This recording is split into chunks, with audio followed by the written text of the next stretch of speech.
चलिए अब हम पढ़ेंगे मैक्सवेल का समीकरण। तो मैक्सवेल ने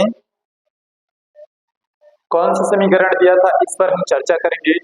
तो मैक्सवेल ने विद्युत क्षेत्र और चुंबकीय क्षेत्र से संबंधित कुछ साइंटिस्टों ने जो नियम दिए थे, जैसे आपके गॉस थे और आपका फैराडे था और आपका एम्पियर था, इन सब के नियम को उन्होंने क्या किया, कुछ उसमें इनके गणितीय सूत्रों को सुधार करके अपना नियम दे दिया, जिसे क्या कहते हैं, मैक्सवेल का नियम कहते हैं भाई। तो चलिए देखते हैं।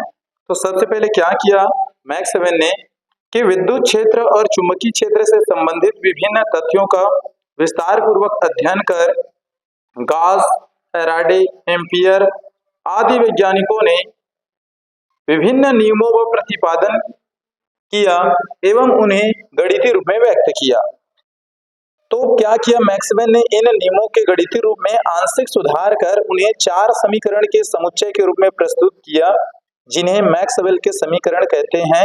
और ये समीकरण निम्न है। तो ध्यान से देखिए, जो हम लोग पढ़े थे गॉस के नियम, गॉस ने 2 नियम दिए थे। एक हम चैप्टर 1 में पढ़े थे, चैप्टर 1 में पढ़े थे आपका विद्युत क्षेत्र से संबंधित गॉस का नियम, और चैप्टर 5 में पढ़े थे चुंबकीय क्षेत्र से संबंधित गॉस का नियम। फिर पढ़े थे हम लोग फैराडे का नियम और आपका एम्पियर का नियम। तो उन्हीं चारों नियम में थोड़ा सा गणितीय सूत्र में उनका क्या करके बदलाव करके, तो वो नियम 4 है। तो पहला है आपका, पहला नियम क्या है आपका कि इंटीग्रेशन समाकलन vector E dot vector ds equal क्या होता है, q अपॉन एप्सिलॉन नॉट। ये है आपका गॉस का प्रमेय। एक ये कौन सा वाला है, विद्युत क्षेत्र वाला है। अब हम देखेंगे दूसरा आपका चुंबकीय क्षेत्र वाला। ठीक है, तो चुंबकीय क्षेत्र वाले में क्या हुआ था, चुंबकीय क्षेत्र में B रहता है बस। तो यहां पर हो जाएगा आपका vector B dot ds equal क्या होता है, 0। आप पढ़े हैं, सब चीज जानते हैं। तीसरा होता है आपका फैराडे का नियम, जिसे आप एप्सिलॉन नॉट या E से भी प्रदर्शित कर सकते हैं। तो ये क्या होता था आपका, minus d phi E upon में dt, इस तरीके से होता था।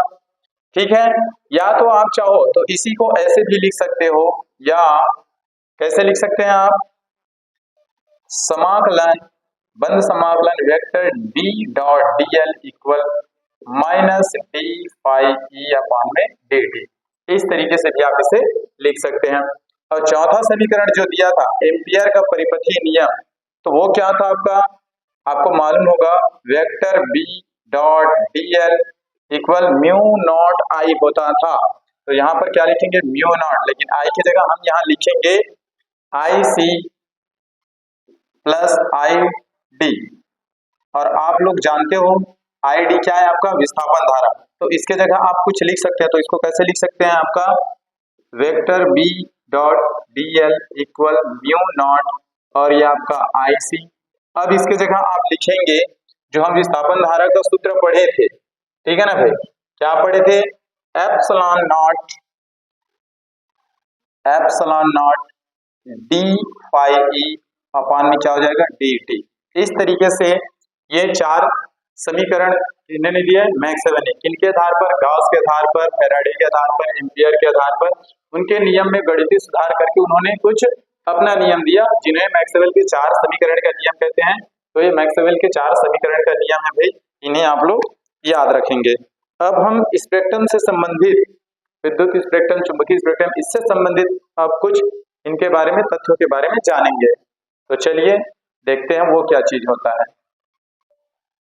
चलिए बच्चों, विद्युत चुंबकीय स्पेक्ट्रम, अब ये क्या चीज होता है, तो सबसे पहले मैं आपको बता दूं ये होता क्या चीज है कि जो आपके तरंग दैर्ध्य है उसके बढ़ते क्रम, ठीक है ना भाई, जो आपका तरंग दैर्ध्य है उसके बढ़ते क्रम लैम्डा से प्रदर्शित करते हैं आपके तरंग दैर्ध्य को, तरंग दैर्ध्य के बढ़ते क्रम जैसे 1 2 3 4 इस तरीके से, तथा आवृत्ति के घटते क्रम, और आवृत्ति को किससे प्रदर्शित करते हैं, म्यू से। तो ये हो जाएगा 4 3 2 1 इस तरीके से। तो तरंग दैर्ध्य के बढ़ते क्रम और आवृत्ति के घटते क्रम को व्यवस्थित रूप से इनके व्यवस्थित रूप से इसको क्या बोला जाता है, इन्हीं को बोला जाता है आपका विद्युत चुम्बकीय स्पेक्ट्रम। जब हम इसे बनाएंगे, जब इसका डायग्राम को और ज्यादा समझ में आएगा, तो याद रखना तरंग दैर्ध्य के बढ़ते क्रम और आवृत्ति के घटते क्रम को, जैसे मान लो मैं बोला कि तरंग दैर्ध्य अभी कितना है 1, तो उसकी आवृत्ति कितनी है 4, जैसे तरंग दैर्ध्य में वृद्धि हुई 2, आवृत्ति क्या हो रहा है कम। तो यही परिभाषा है कि तरंग दैर्ध्य के बढ़ते क्रम और आवृत्ति के घटते क्रम के व्यवस्थित रूप को क्या बोला जाता है, विद्युत चुम्बकीय स्पेक्ट्रम बोला जाता है। तो सबसे पहले आपको याद रखना है कि जो सूर्य का प्रकाश है, ध्यान से समझना, फिर हम इसे लिखेंगे भी।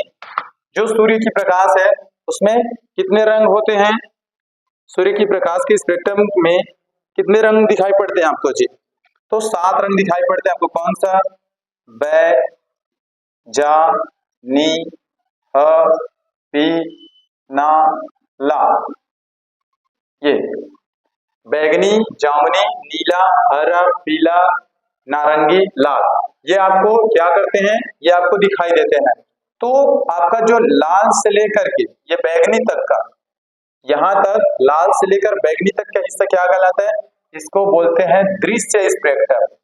क्या बोलते हैं, दृश्य स्पेक्ट्रम बोला जाता है। ठीक है ना, कहां से लेकर कहां तक, लाल से लेकर बैगनी तक के यहां तक की जो स्पेक्ट्रम है या किरणें हैं, उसे क्या बोला जाता है, दृश्य स्पेक्ट्रम बोला जाता है। और इसके बाहर का, लाल से बाहर और बैगनी से बाहर, तो इन स्पेक्ट्रम को बोला जाता है अदृश्य स्पेक्ट्रम।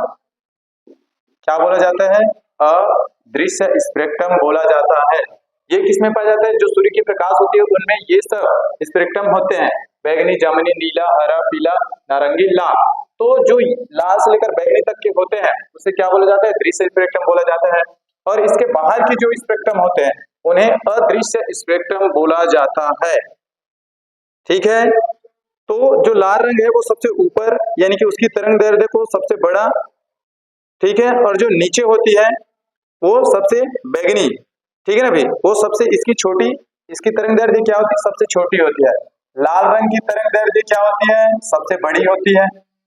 इसकी तरंग दैर्ध्य क्या होती है, बड़ी, यानी कि लैम्डा, और इसका तरंग दैर्ध्य क्या होती है, छोटी। ठीक है ना भाई, इसको याद रखना है। तो चलिए अब इसको हम लोग लिखते हैं कि विद्युत चुम्बकीय स्पेक्ट्रम किसे कहते हैं, उसमें दृश्य स्पेक्ट्रम किसे कहते हैं, अदृश्य स्पेक्ट्रम किसे कहते हैं, ये सब के बारे में अब लिखेंगे भाई। ठीक है, चलिए। सामान्यतः वैद्युत चुम्बकीय तरंगों के तरंग दैर्ध्य के बढ़ते क्रम अथवा आवृत्ति के घटते क्रम में व्यवस्थित प्रतिरूप को विद्युत चुम्बकीय स्पेक्ट्रम कहते हैं। किसे कहते हैं, सामान्यतः वैद्युत चुम्बकीय तरंगों के तरंग दैर्ध्य के बढ़ते क्रम अथवा आवृत्ति के घटते क्रम में व्यवस्थित प्रतिरूप को विद्युत चुम्बकीय स्पेक्ट्रम कहते हैं। ठीक है, सूर्य के प्रकाश के स्पेक्ट्रम में लाल रंग से लेकर बैगनी रंग तक दिखाई पड़ते हैं, जैसे भी अभी आपको मैं बताया हूं, जिसे क्या कहते हैं, दृश्य स्पेक्ट्रम कहते हैं। लाल रंग की तरंग दैर्ध्य 7.8 गुणा 10 की घात ऋण 7 मीटर होती है, तथा बैगनी रंग की तरंग दैर्ध्य 4 गुणा 10 की घात ऋण 7 मीटर होती है। इस प्रकार दृश्य स्पेक्ट्रम 7.8 गुणा 10 की घात ऋण 7 मीटर से 4 गुणा 10 की घात ऋण 7 मीटर तक फैला होता है। इसे याद रखना भैया आप लोग अच्छे से। सूर्य के प्रकाश का स्पेक्ट्रम लाल रंग से ऊपर तथा बैगनी रंग से नीचे भी फैला हुआ होता है, उसे अदृश्य स्पेक्ट्रम कहते हैं। जैसे मैं अभी आपको करके बताया था, क्या कहते हैं, उसे अदृश्य स्पेक्ट्रम कहते हैं। लाल रंग से ऊपर बड़ी तरंग दैर्ध्य वाले भाग को अवरक्त स्पेक्ट्रम कहते हैं।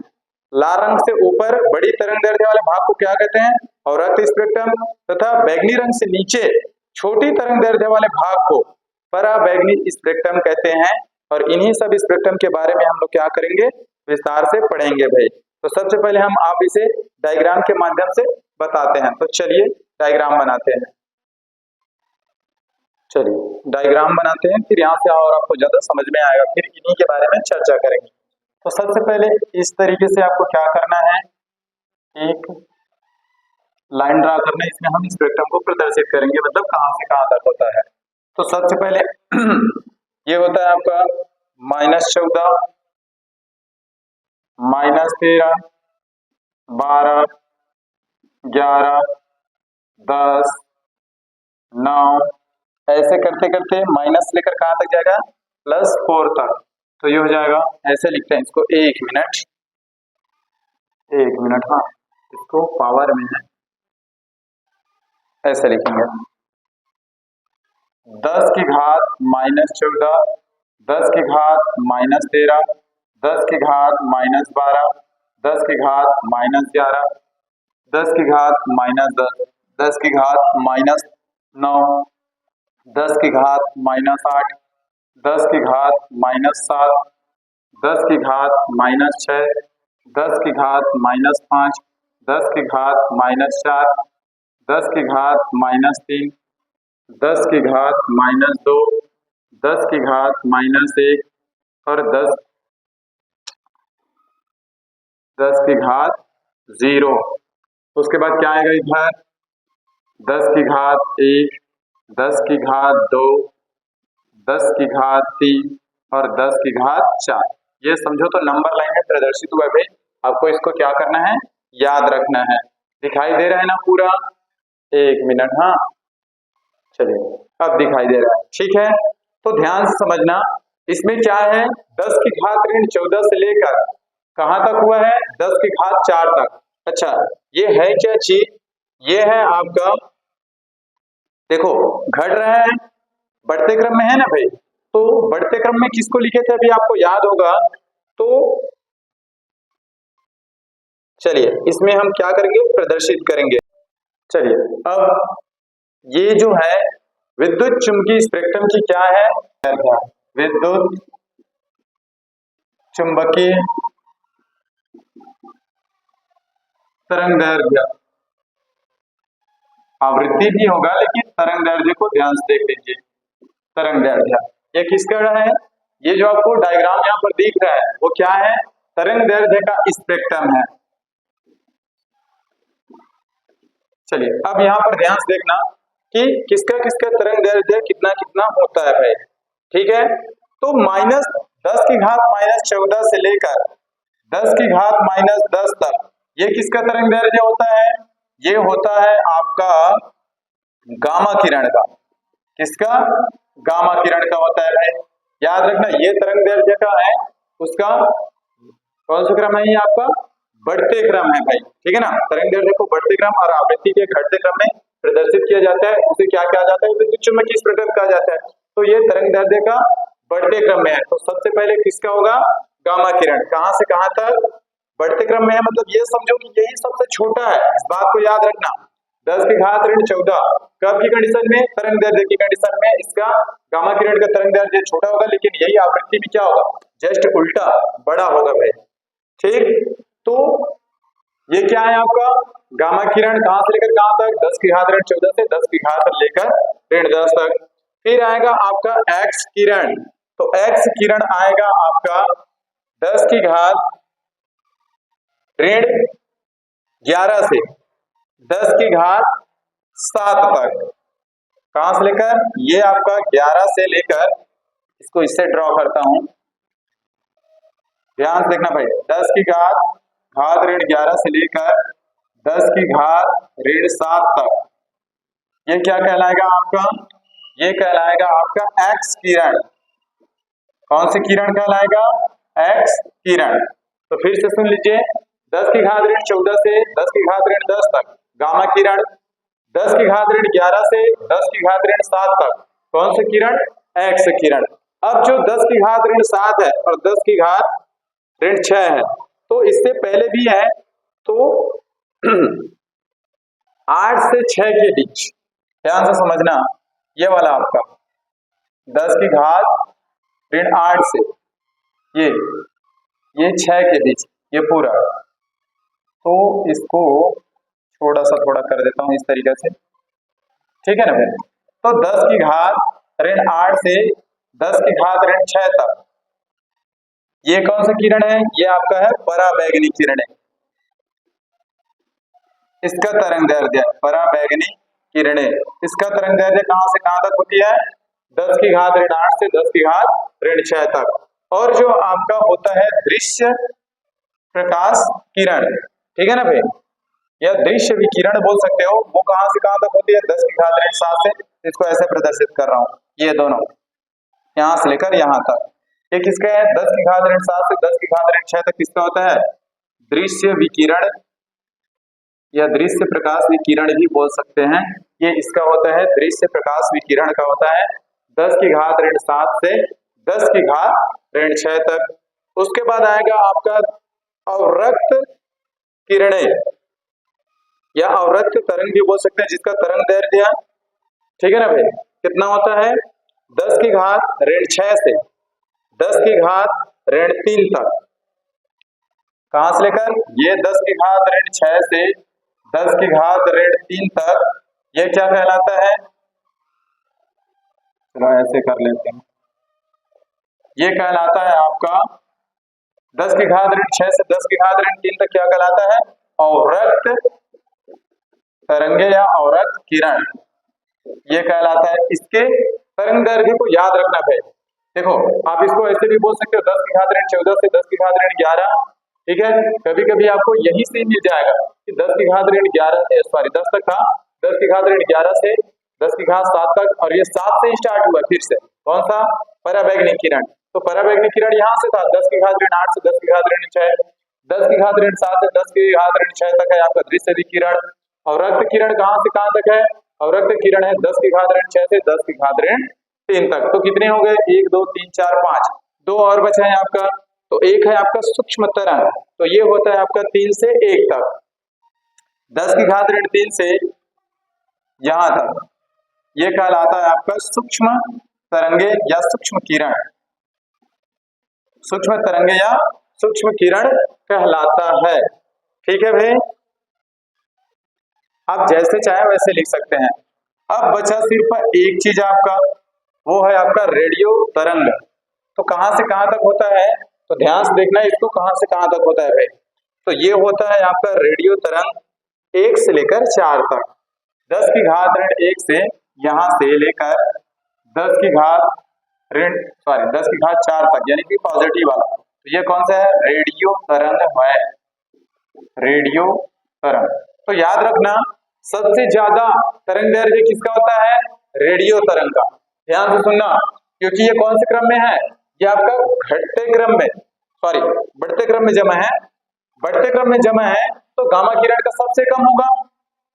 समझ में आ रहा है भाई? ये माइनस है, अगर आप संख्या रेखा में नंबर लाइन में प्रदर्शित किए होंगे, बीच में 0 होता है, उसके बाद ऐसे चलता है माइनस, उधर चलता है प्लस वाला, तो यह सबसे कम है। तो गामा किरण का तरंग दैर्घ्य सबसे कम होगा, उसके बाद एक्स किरण का उससे ज्यादा होगा, फिर आपका पराबैंगनी किरण का एक्स किरण से ज्यादा होगा, फिर आपका दृश्य विकिरण का इससे ज्यादा, फिर अवरक्त किरण का, फिर सूक्ष्म किरण या सूक्ष्म तरंग का, या अवरक्त तरंग भी बोल सकते हैं आप इसको, ठीक है। फिर इसकी प्रकार अंतिम में होगा रेडियो तरंग। तो सबसे ज्यादा इसी को आता है बढ़ते क्रम और घटते क्रम में लिखने के लिए भी बोल दिया जाएगा 1-2 नंबर में कि सबसे ज्यादा तरंग दैर्घ्य किसकी होती है? रेडियो तरंग का, उसके बाद सूक्ष्म तरंग का, उसके बाद अवरक्त तरंग का, फिर दृश्य तरंग का या दृश्य विकिरण का, उसके बाद पराबैंगनी तरंगे या पराबैंगनी किरण का, फिर एक्स किरण का, फिर गामा किरण का, इस तरीके से। लेकिन इसी को अगर इसमें पूछते हैं आवृत्ति में, तो गामा किरण की आवृत्ति ज्यादा होती है, अभी ये तरंग दैर्घ्य में कम है, तो आवृत्ति में क्या होगी? ये ज्यादा होगी। एक्स किरण की आवृत्ति इससे कम होगी, और सबसे कम किसकी होती है आवृत्ति? रेडियो तरंग की। इस तरीके से आपको इसे क्या करना है? याद रखना भाई। इस ग्राफ को अब हम इन्हीं के ऊपर एक एक करके चर्चा करते हैं और इन्हीं सबको लिखेंगे कि ये गामा किरण कहाँ से बना, एक्स किरण कहाँ से बना, इसकी खोज किसने की, इसके क्या उपयोग है, इन सब पर चर्चा करेंगे, ठीक है। चलिए, तो पहला है आपका गामा किरण।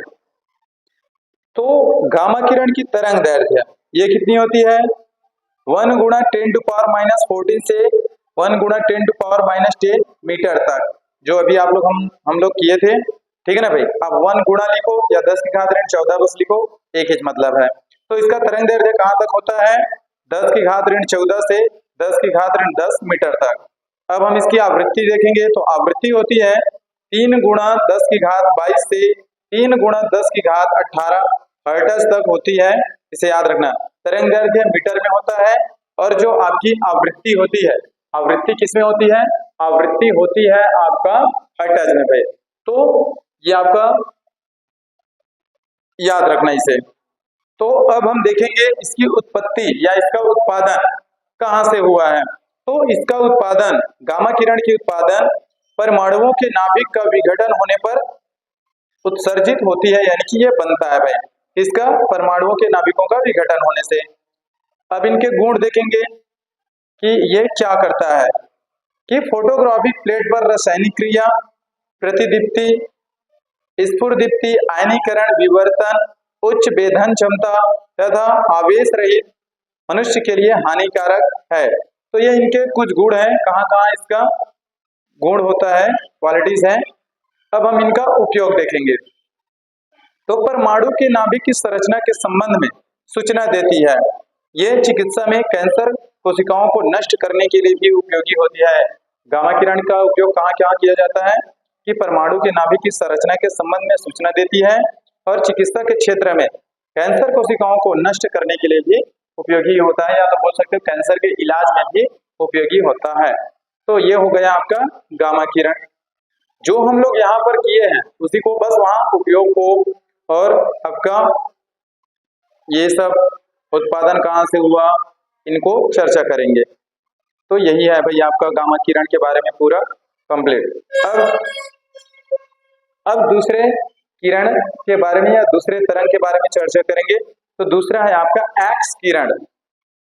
तो इसका तरंग दैर्ध्य कितना होता है, 10⁻13 से 3×10⁸ मीटर तक होता है। ठीक है भाई।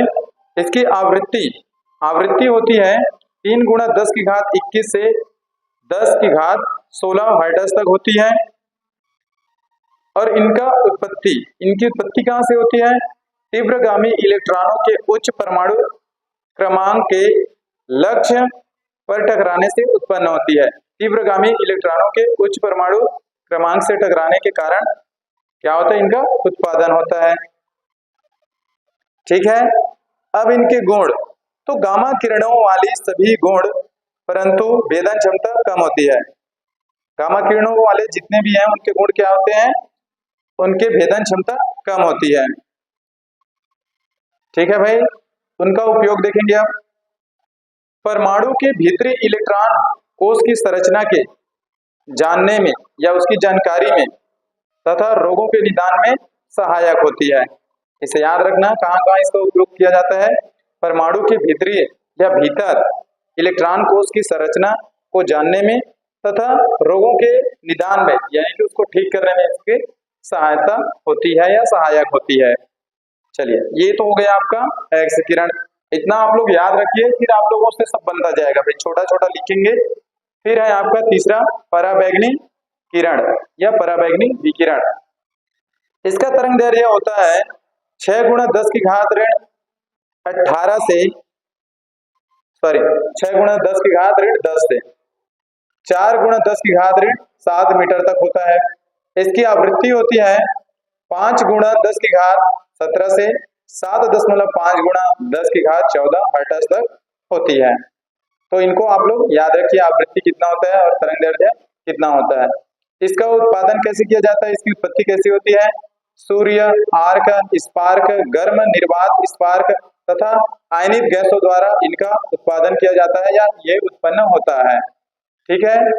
अब इसके गुण हैं, जो गामा किरणों वाले सभी गुण होते हैं, जो गामा किरण के सभी गुण थे वही एक्स किरण के भी गुण थे, वही आपका क्या होगा, इसके भी गुण होंगे। तो गामा किरणों वाले सभी गुण इसके भी गुण होंगे, परंतु वेदन क्षमता क्या होती है, कम वेदन करने वाली होती है भाई, और प्रकाश विद्युत प्रभाव भी उत्पन्न करती है। अब देखो, गुण को क्या करेंगे, सब में तो लिख नहीं सकते, तो हम ऐसे लिखते हैं कि गामा किरणों वाले सभी गुण, जो हम सबसे शुरू में पढ़े थे गामा किरण, उसके गुण एक्स किरण में भी थे, आपके पराबैंगनी किरण में भी है। ठीक है। अब इसका उपयोग देखेंगे। तो इसका उपयोग किया जाता है अदृश्य लिखाई करने के लिए, नकली दस्तावेजों, उंगली के निशानों का पता लगाने में तथा खाने की वस्तुओं के संरक्षण में। जल शोधक में पराबैंगनी लैंपों का उपयोग जीवाणुओं को मारने में होता है। तो इन चीजों में या इन जगहों पर किसका यूज किया जाता है, पराबैंगनी विकिरणों का यूज किया जाता है। इन्हें आप लोग याद रखिए। चलिए, अब अगला देखते हैं दृश्य विकिरण। तो दृश्य विकिरण का तरंग दैर्ध्य होता है 4 गुणा 10 की घात ऋण 7 से 7 गुणा 10 की घात ऋण 7 मीटर तक है। ठीक है, फिर इसकी आवृत्ति होती है 7.5 गुणा 10 की घात 14 से 4 गुणा 10 की घात 14 हर्ट्ज तक। ये तो हो गया इनकी तरंग दैर्ध्य और आवृत्ति। अब हम देखेंगे उत्पत्ति कैसे होती है। तो आयनित गैसों के उत्तेजित परमाणुओं द्वारा तथा ताप दीप्त या तृप्त दीप्ति भी बोलते हैं इसे, वस्तुओं से विकिरित होकर इनका उत्पादन किया जाता है।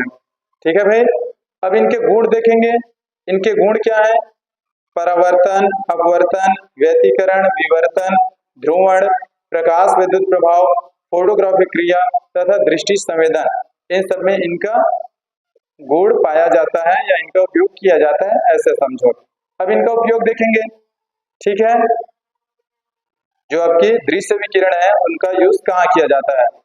तो हमारे नेत्र तरंग दैर्ध्यों के इस परास के लिए संवेदनशील है।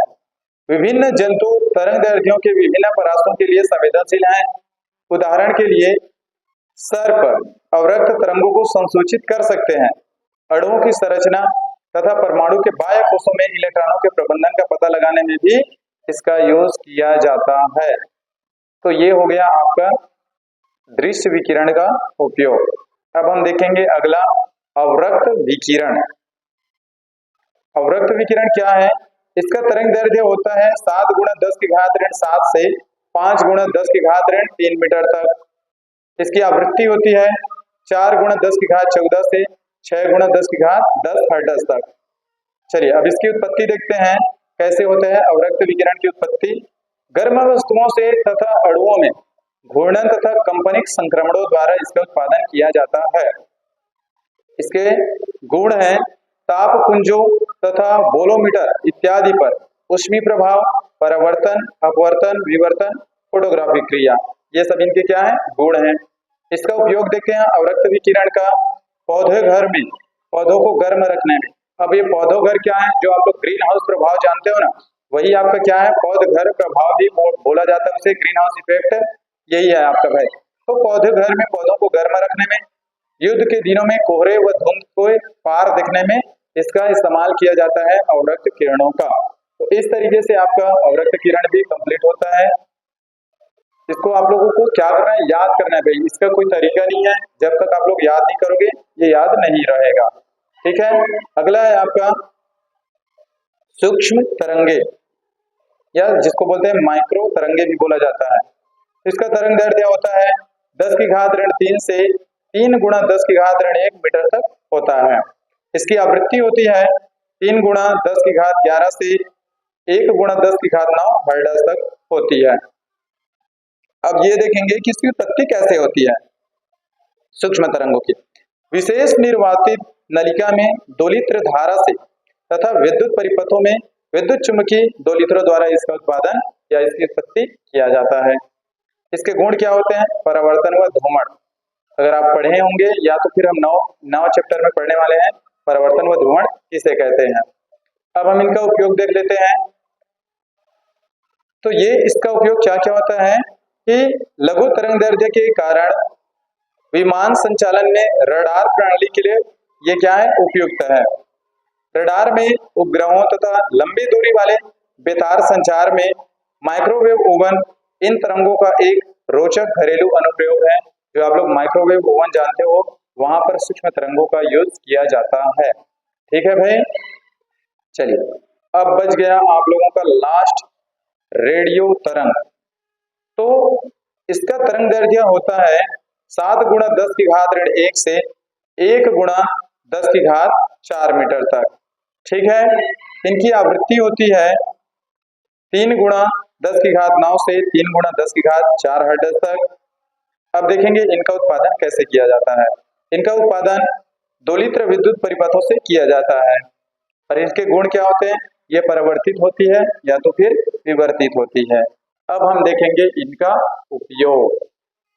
तो इसके उपयोग में है रेडियो एवं दूरदर्शन की संचार प्रणालियों में, सेल्युलर फोनों में अत्युच्च आवृत्ति बैंड की रेडियो तरंगों का उपयोग करके ध्वनि संदेशों के आदान प्रदान की व्यवस्था की जाती है तो इस तरीके से रेडियो तरंगों का उपयोग किया जाता है। कहाँ कहाँ? रेडियो एवं दूरदर्शन की संचार प्रणालियों में, सेल्युलर फोनों में अति उच्चतम आवृत्ति बैंड की रेडियो तरंगों का उपयोग करके ध्वनि संदेशों के आदान प्रदान की व्यवस्था की जाती है। इस तरीके से ये जो 7 प्रकार के स्पेक्ट्रम हैं, उनके गुण, उनकी उत्पत्ति, उनके तरंगदैर्ध्य, उनकी आवृत्ति, ठीक है ना भाई, इन सब के बारे में हमने क्या किया, चर्चा की है। तो यहाँ पर लिखा हुआ था, इस कारण से मैं क्या किया था, बगल में हट गया था, ठीक है ना भाई। तो आपको करना क्या है, आपको इन सबको याद रखना है, ठीक है।